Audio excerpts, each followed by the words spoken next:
Just finished Mr. Akpan Seye, one of them, and wow, truly moving and inspiring story, particularly for somebody who comes from the Congo. As Oprah has talked about time and again, we've been suffering from war basically since 1997.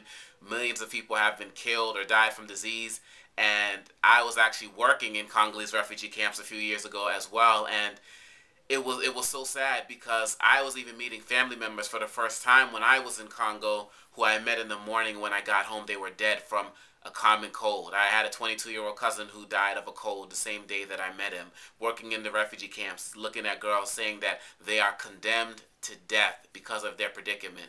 Mothers being forced to sell their children for the equivalent of a quarter and the possibility of exchange for AIDS.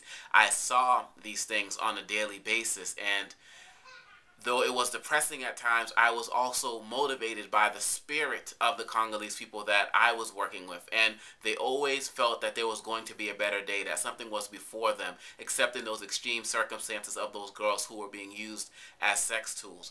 But Mr. Akpan, what you did in the book was that you painted that picture that everyone on the African continent is not depressed, that some of us are indeed going through conflicts, but we are motivated and we are focused on not only going forward, but growing forward. And I am truly appreciative for that. So yes, this book, and I have actually lived in Benin as well, so this book does reflect many of the things that I saw, not only being Congolese and being in the Congo, but also in the 9 other African countries that I've worked in, visited in, or performed in. And I'm always out there trying to put out positive images of the African continent, but it's also important that we put out real images and not stereotypical images. And Mr. Akpan, you have represented the continent in such a magnificent fashion, and I am eternally grateful to you for that. Thank you, and I can't wait to read the next book.